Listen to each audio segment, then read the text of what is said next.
Oh my god. What was Warner Bros. Thinking? And, as of today, I'm going to do a review on Feardotcom.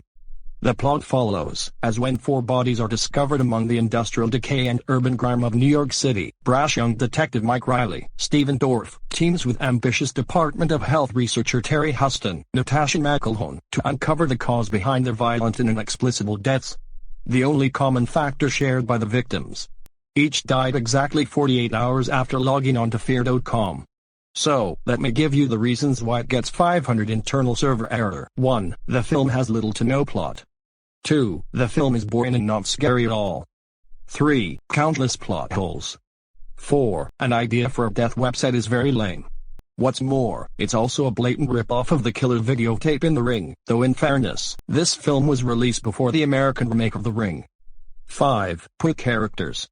The 2 lead characters are generic and uninteresting, and we find out almost nothing about why the villain is killing people. 6. The name of the site is dull. It was supposed to be Feardotcom, which at least would have made more sense, but the people who owned that site at the time refused to sell it to the producers and threatened to sue them if they used the name without permission, resulting in the site getting the clunky name of Feardotcom. 7. Speaking of titles, in Brazil, the film is called Feardotcom, English, Feardotcom. BR is the internet country code top-level domain for Brazil, and the inclusion of the BR domain was entirely unnecessary. And lastly, 8. Weak acting for the cast. But, as the computer all fixed, there are some redeeming qualities. 2 reasons. 1. The poster, while misleading, is pretty cool and actually looks scary. And 2. The cinematography is flawless. Feardotcom received overwhelmingly negative reviews which praised its cinematography, but criticized its script and performances. The film currently holds a 3% rotten rating on Rotten Tomatoes, with a critic consensus that states as frustrating as a 404 error. Feardotcom is a stylish, incoherent and often nasty mess with few scares.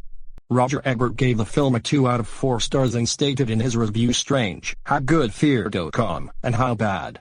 The screenplay is a mess, and yet the visuals are so creative. This is one of the rare bad films you might actually want to see. However, he did give the film some praise for its first 20 minutes. The film currently holds a score of .410 on IMDb. Feardotcom opened up at number 5 on its opening weekend with a domestic gross of $5,710,128.